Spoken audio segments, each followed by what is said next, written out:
we have a church which is a few years old. ကျွန်တော်ဘုရားကျောင်းကလည်းနေ့အနေနဲ့တွေ့မှာပဲဘုရားကျောင်းရှိခဲ့လာခဲ့ပါတယ် I believe that our church is more popular overseas than in Malaysia. ကျွန်တော်တို့အတင်းတော်ကဒီမလေးရှားနိုင်ငံမှာကျောင်းမှာပဲငိုးထားတယ်လို့ယုံကြည်ပါတယ် Because if we talk about Burma, we have been all the way from Tao, Vichina, and all the way down to Molen, and then from Jentong on this side to Guangxi to Pinoyin. We covered almost the whole of Burma. ပြောမယ်ဆိုလို့ရှိရင်မြန်မာပြည်မှာဆိုလို့ရှိရင်အတင်းတော်မြောက်များစွာမြို့ဒီပြည်ဦးတွေဘောနော်ရန်ကုန်မန္တလေးမှာစရည်ဘောနော်အဲ့ဒီမြို့ချက်မှာကျောင်းမှာပဲပေါ်ပြတာဖြစ်တဲ့အတင်းတော်ဖြစ်တယ်လို့ယုံကြည်ပါတယ် We have been to Burma and then also that there are times that the government sent us out. They love us so much. ကျွန်တော်ဒီမှာရောက်လာတယ်ဆိုတာကလည်းဖယားကြီးကကျွန်တော်ပို့ဆောင်လာလို့ကျွန်တော်ဒီအစိုးရကပို့ဆောင်လာလို့ဖြစ်ပါလေ And the government likes us so much that they keep our photograph there. ဖယားဒီ sorry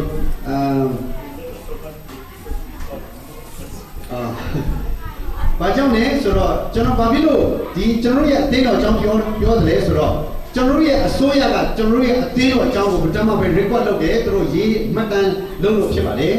But no matter what, our heart is still for Burma.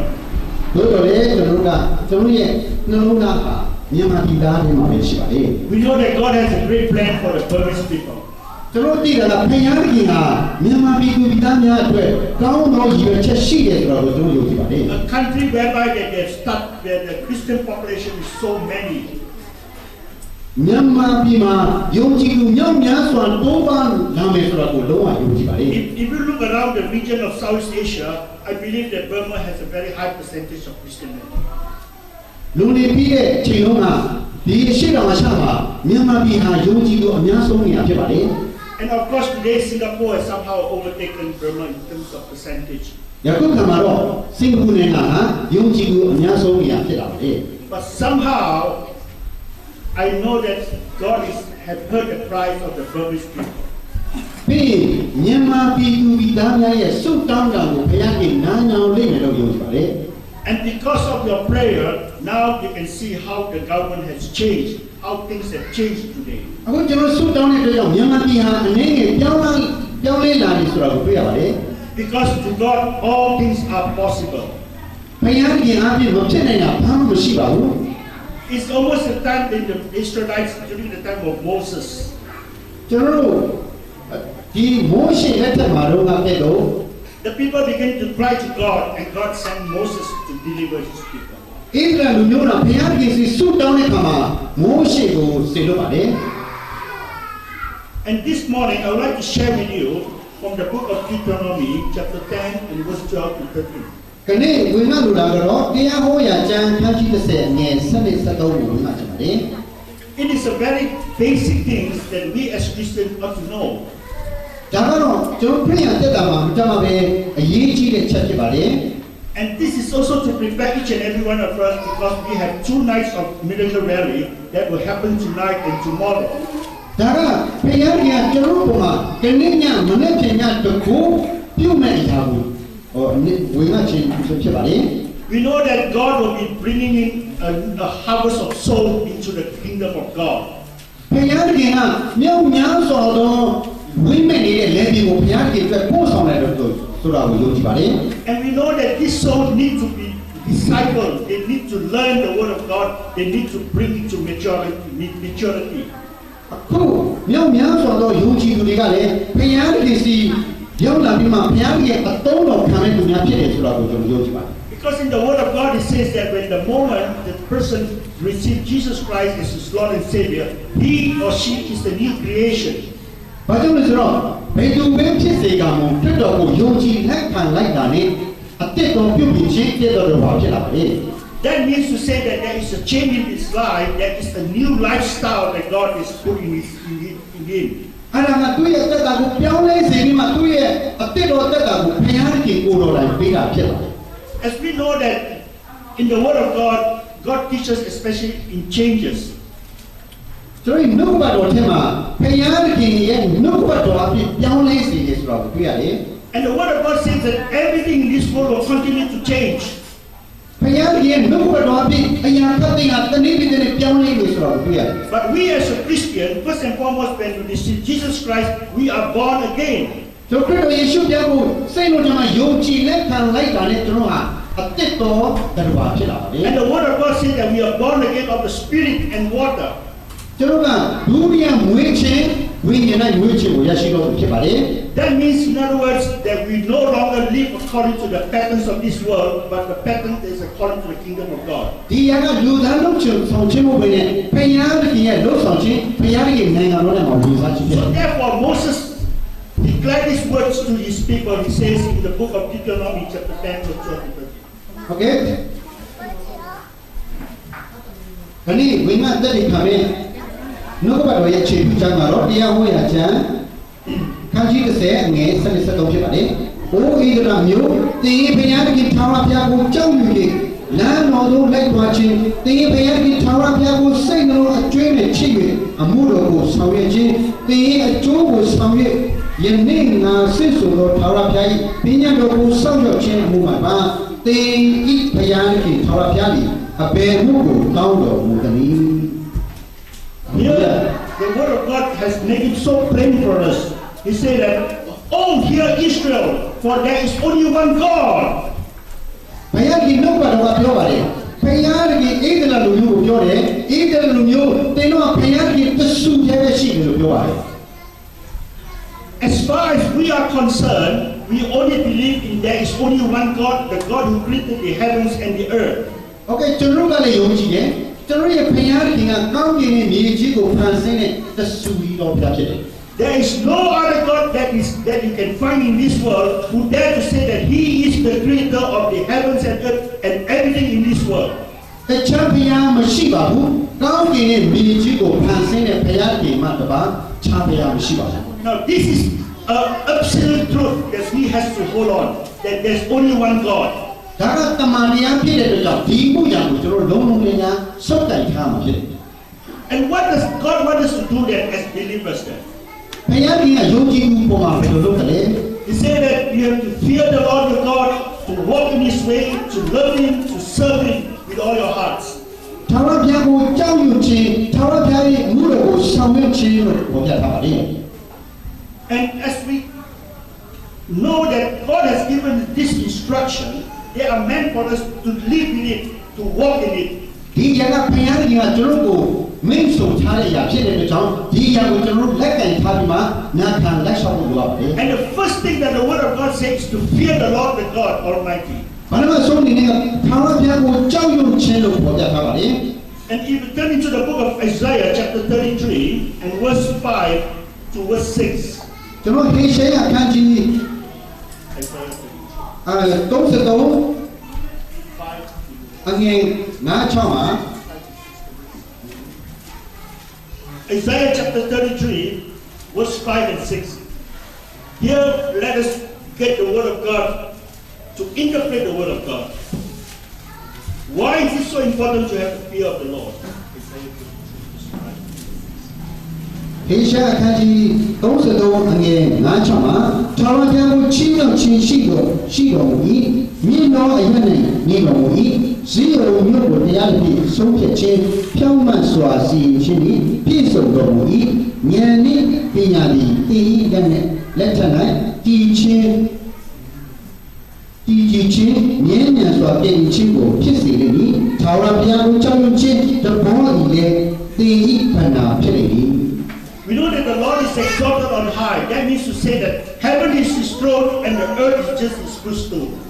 ဘုရားကြီးကပြောပါတယ်ကောင်းကင်နဲ့မြေကြီးမတည်တော့လဲငါစကားတည်လိမ့်မည်လို့ပြောပြပါတယ် And in His kingdom there's only two pillars. It's the pillars of justice and righteousness. ဒီအရာကကျွန်တော်ဆုံးမခြင်းနဲ့တန်ရှင်းခြင်းနှစ်ခုရှိပါတယ် And He also said that this is a sure foundation and it's also a place whereby that we know that there is salvation, there is hope, there is restoration. တကယ်ထာဝရဘုရားကိုကြောက်ရွံ့ခြင်းကကျွန်တော်အတွက်ညှော်ရင်းခြင်းဖြစ်တယ်ကျွန်တော်တို့ကကယ်ခြင်းမှုဖြစ်တယ် And in order to have this, there's only one key to unlock this, which is the fear of the Lord. အရေးကြီးဆုံးအချက်ကတော့ဒီတော့နဲ့ပိတ်ထားတဲ့အရာကတော့ဘယ်အရာလဲဆိုတော့ထာဝရဘုရားကိုကြောက်ရွံ့ခြင်းဖြစ်ပါလေ Ever since when Adam fall,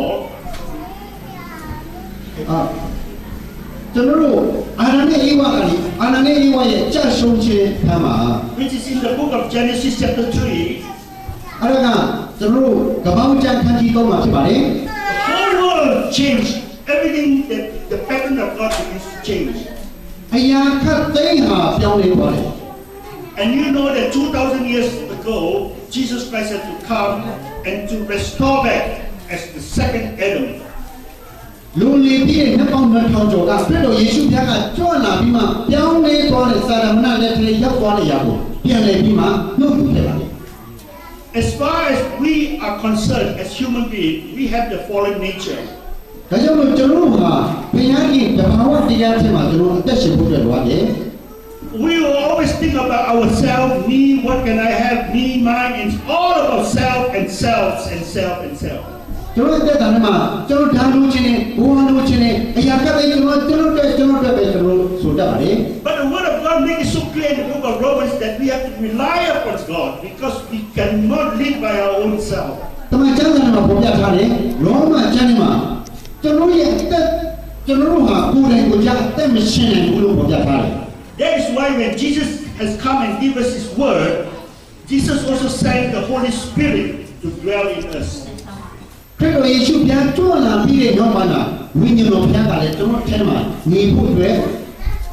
If you say that you are a strong Christian and you do not walk in the ways of God and live by the strength of the Holy Spirit, you will not be able to have victories. ကျွန်တော်ခရစ်ယာန်တက်တာမှာတကယ်ပဲခရစ်တော်ယေရှုဘုရားကိုပုံအပ်ပြီးမှဝိညာဉ်တော်ဘုရားရဲ့လမ်းပြန်ပို့ဆောင်ခြင်းမရှိတဲ့၍ကျွန်တော်အောင်မြင်တော့တက်တာဘယ်လိုမှရှောင်နိုင်မှာမဟုတ်ပါဘူး So therefore, having the key of the fear of the Lord, that the next word says that we will walk in His ways. အရေးကြီးဆုံးအတော့ချက်ကတော့ထာဝရဘုရားကိုကြောက်ရွံ့ခြင်းဖြစ်တယ် As a new creation, that means God is changing us. Not that we are not conformed to the patterns of the world, but we shall be transformed by the word and the power of the Holy Spirit. ကျွန်တော်ပြောင်းလဲနေဆိုတာကဘယ်လိုပြောင်းလဲတာလဲကိုယ့်ကိုယ်ကိုပြောင်းလဲတာမဟုတ်ဘဲနဲ့ထာဝရဘုရားရဲ့နှုတ်ကပတ်တော်အားဖြင့်ထာဝရဘုရားရဲ့အမှုတော်ထဲမှာပြောင်းလဲသွားတာဖြစ်တယ် And this is not easy. It requires a lot of sacrifice and endurance. ဒီအရာကလွယ်လွယ်နဲ့ရတာမဟုတ်ပါဘူးခရစ်တော်ယေရှုဘုရားရဲ့ဒီစက္ကပူဇော်ခြင်းအဖြစ်တာလေးရရှိခဲ့ဖြစ်တယ် And Jesus even mentioned in the book of Matthew chapter 13, He said that this way is a very narrow and small way, and many will not be able to find it. အကြောင်းခရစ်တော်ယေရှုဘုရားပြောတယ်ဒီရှင်းတဲ့ခန်းကြီး73မှာကျင်းတော်လမ်းနဲ့ကျေတော်လမ်းအကြောင်းပြောတယ်ကျင်းတော်လမ်းကရှာတွေ့တဲ့လူငယ်ပြီးမှကျေတော်လမ်းကရှာတွေ့တဲ့လူများတယ်လို့ပြောပြပါတယ် Nobody have to teach you how to sing. ဒါကြောင့်ကျင်းတော်လမ်းဖြစ်တဲ့ကြောင့်ဒီအရာကိုလူတိုင်းကောင်းကောင်းမတွေ့တတ်ဘူး But to turn away from sin, you need to have God's word. ဒါကြောင့်ကျွန်တော်အသက်တာရဲ့ပြောင်းလဲမှုဟာဘုရားရဲ့နှုတ်ကပတ်တော်မြတ်တာမှအရေးကြီးပါလေ Listen to the testimony of my brothers and my sisters. They were in the world. Nobody had to teach them anything. You can drink, you can smoke, you can do anything. ကျွန်တော်ဒီမယုံကြည်သူဘဝထဲမှာခုနကပေါ်ပြသွားတဲ့တတိခါသွားတဲ့ပုဂ္ဂိုလ်လိုမျိုးပဲသူရဲ့အမှန်တုလောကမှာနေတဲ့အခါမှာသူကတောင်းလို့ရတယ်စားလို့ရတယ်ကိုယ်နေချင်းတို့နေလို့ရတယ်ပါလေ And even he said that he only walked in the darkness, in darkness. ဒါကြောင့်သူရဲ့တက်တာတွေမှာလည်းသူကဒီအမှန်တုလောကထဲမှာပဲသူအသက်ရှင်နေလို့ပေါ်ပြထားတယ် What do these people do when they talk about, live in darkness? ဘာဖြစ်လို့ဒီလိုအမှန်တုလောကမှာရှောက်တယ်လေလို့ It means to say that they will get home early in the morning at 5 o'clock or 6 o'clock, and then they sleep until the whole morning, until afternoon, up to evening. They skip lunch, they skip dinner, and then they wake up and then they have breakfast in the evening. ကျွန်တော်ညမှာအိတ်ဆက်နိုင်ယူတယ်အိတ်ဆက်နိုင်ညစောစောအိတ်တော်ရတယ်နောက်တနေ့ပြန်ထလာတဲ့ခါမှာကျွန်တော်ကဒီအစာစားမှာဖြစ်တယ် Have you seen people or not? In the night they are so active, in the day they are sleeping. ကျွန်တော်နေ့လေမှာဘယ်လိုပဲကျွန်တော်လှုပ်ရှားနေပါစေညညမှာတော့အိတ်ရတယ်မဟုတ်လား I believe you have seen some. If not, there's plenty in Bangkok and in Kuala Lumpur. ကျွန်တော်တို့တကယ်အပြစ်တရားများပြားနေဆိုတာကဘယ်တော့မှဖြစ်စေပေါ်လာလုံးမှာဖြစ်စေများပြားပါလေ But we do not belong to this lifestyle. ကျွန်တော်တို့ကတော့ဘုရားရဲ့တာမန်ဖြစ်တဲ့အတွက်ကြောင့်ဒီလိုအသက်ရှင်လို့မရပါဘူး So therefore, in the book of Ephesians, he says that there are certain things that you got to put off, cut them off. ဒါကြောင့်ဘုရားရဲ့နှုတ်ကပတ်တော်ဒီအေးဖက်ဟောတာစာထဲမှာဖော်ပြထားတယ်ကျွန်တော်ရဲ့အသက်တာဟောင်းကိုလုံးဝဖက်တောက်လိုက်တာလို့ဖော်ပြထားတယ် Ephesians chapter 4 verse 20 all the way to 32 can tell you the things that you have to put off and then you have to put on. The things that is of this world you have to put off and the things from God you have to put it on. ဒါကြောင့်ကျွန်တော်ဒီအေးဖက်ဟောတာစာခန်းကြီး၄မှာတင်းတို့မှာမကောင်းတဲ့ຢာအားလုံးကိုဖက်တောက်လိုက်တာဘုရားရဲ့အလိုတော်ထဲမှာအသက်ရှင်ပါလို့ဖော်ပြထားတယ် So therefore, to walk in the ways of God, there has to be adjustments that we need to do. ဒါကြောင့်ဘုရားရဲ့အလိုတော်ထဲမှာရှောက်လာဖို့အတွက်ဆိုလို့ရှိရင်ကျွန်တော်ကပြောင်းလဲရမယ့်ရာရှိပါတယ် And then the word of God says to love Him now. ဘုရားရဲ့နှုတ်ပတ်တော်ထဲမှာကလည်းဘာနမနိချက်ပါပြောလဲဆိုတော့ဘုရားသခင်ကိုချစ်ပါတဲ့ How do we express our love to God? ကျွန်တော်ဘုရားသခင်ကိုဘယ်လိုချစ်ပါလဲ I think that one of the ways, the way that all of us do is to worship the Lord, the God Almighty. အကောင်းဆုံးအရာကဘုရားသခင်ကိုချီးမွမ်းကိုးကွယ်ပါ Jesus says that you shall love the Lord, the God with all your heart, with all your strength, with all your mind. ခရစ်တော်ယေရှုဘုရားကပြောတယ်တင်းရဲ့စိတ်လုံးအကျွင်းမဲ့ဉာဏ်စွမ်းရှိမြတ်ကျွင်းတဲ့ထာဝရဘုရားကိုချစ်တော်လို့ပြောဖော်ပြထားပါလေ So this is the first priority that we as Christians we ought to do. We ought to love our Lord, the God, because God ought to love Him. ဒါကကျွန်တော်တို့ဘုရားသခင်ကိုချစ်တဲ့အကြောင်းအရာတွေမှာပထမဆုံးအရေးကြီးတဲ့အချက်ဖြစ်တယ် Sometimes when I ask the small little children, from the Sunday school, I say, why do you love God? He says, what? He said, because God loved me first. ဆယ်နှစ်ဆုံးကလေးသူငယ်ကိုကျွန်တော်မေးတဲ့အခါမှာဘုရားသခင်ကိုချစ်သလားချစ်တယ်ဘုရားသခင်တင်းကိုဘလို့ချစ်တယ်ဆိုတော့ဘုရားသခင်ကကျွန်တော်ကိုချစ်လို့ဘုရားသခင်ချစ်တယ်လို့ပြောတယ် And you and I know in John chapter 3 verse 16, the power of love. ဒီကျွန်တော်အားလုံးသိကြတဲ့အတိုင်းပဲကျွန်တော်ရှင်ယောဟန်ခန်းကြီး16မှာဘုရားသခင်တကူတော်ချစ်ခြင်းမေတ္တာတကူတော်ပြပြထားတယ် Our God who is awesome and great and mighty has only one weapon, that is the power of love. ဘုရားသခင်ရဲ့အကြီးမားဆုံးလက်နဲ့ကချစ်ခြင်းမေတ္တာဖြစ်တယ် Even to the point that when he was crucified, he asked the Father, forgive them for they didn't know what they are doing. ဘယ်ကျွန်တော်ရဲ့အသက်တာထဲမှာတကယ်ကျွန်တော်ကလက်မြောက်ရှုံးပြီးဘုရားသခင်ကျွန်တော်ရဲ့အသက်တာကိုဆက်ကပ်ပါတယ်ပူဇော်ပါတယ်ဆိုလို့ရှိရင်ဘုရားသခင် And if you look into the study in the book of Matthew, you can see the understanding when the teachings of God is said that when somebody slaps you on the left, give him the right too. ဒီခရစ်တော်ယေရှုရဲ့တောင်းပေါ်ဒီသနာထဲမှာပေါ်ပြထားပါတယ်တင်းတို့ကိုပါတဲ့ဘက်ပို့လို့ရှိရင်နောက်ဘက်ခံအောင်လို့ပေါ်ပြထားတယ် If you ask to talk 1 mile, you walk 2 miles. တင်းတို့ကိုရင်းစဲပြီးမှတတိုင်းလမ်းလျှောက်တယ်လို့ရှိရင်နှစ်တိုင်းကြည့်သွားပါတဲ့ When people curse you, you bless them. တင်းတို့ကိုကျင့်ဆဲလို့ရှိရင်သူတို့ကိုကောင်းချီးပေးလိုက်ပါတဲ့ Why? Because we have received the love of God. ဘာကြောင့်လဲဆိုတော့ကျွန်တော်ကဘုရားခင်ထံမှာချစ်ခြင်းမေတ္တာကိုလက်ခံထားလာရှိလို့ And the Bible even mentioned in 1 John 3:16, he said that if you are willing to lay your life for somebody, ပြီးကျွန်တော်ရှင်ယောဟန်ဗြဟ္မစာဟောစာဗြဟ္မဆောင်ထဲမှာကျွန်တော်ရဲ့အသက်တာထဲမှာကျွန်တော်ဘုရားကျွန်တော်ချစ်ဖို့အတွက်ပေါ်ပြထားတယ် and one of the things that God loves us, especially, if you are giving and you give cheerfully, God loves a cheerful givers. ပြီးကျွန်တော်ကိုချစ်သူဘာကိုချစ်ဖို့အတွက်ကအရေးကြီးတယ်ကျွန်တော်ရဲ့အသက်တာကိုအနံ့ပြီးမှသူဘာကိုချစ်ပါ So as you love God, you worship Him. You worship not only with your life as an offering, as a living sacrifice. ဘုရားခင်ကိုကျွန်တော်ချီးမွမ်းကိုးကွယ်တဲ့အခါမှာရိုးရိုးတန်တန်ချီးမွမ်းခြင်းကိုပဲနဲ့ကျွန်တော်ရဲ့သက်တာကိုအနံ့ပြီးချီးမွမ်းဖို့တက်တော့ပါလေ But you also give whatever that God has given to you. You say, God, that is not mine. I'm just a steward. ကျွန်တော်ပြောရတာကဘုရားခင်ကကျွန်တော်မဟုတ်ဘူးဝိညာဉ်ဖြစ်တယ်လို့ကျွန်တော်ထိုင်ရဖို့ဖြစ်ပါတယ် Let me tell you a testimony about this giving. ဒီအနေနဲ့ပတ်သက်ပြီးမှကျွန်တော်အနေနဲ့တက်တည်ခံချင်ပါတယ် We have just bought a building which is about value is something around about 5 million US. ပြီးကျွန်တော်တို့အခုမှပဲမကြခင်ပါပဲကျွန်တော်တို့အမေရိကန်ဒေါ်လာတန်ပေါင်း9000တန်နဲ့အဆောက်အဦကိုပဲပါတယ် And our church we just started. We have hardly more than 50 members. ဘ ပြီးကျွန်တော်ထက်မှရှိတာကအတင်းလို့တင်တာ90ကျော်ပဲရှိပါတယ် But because we believe in giving and sowing into the life of the people,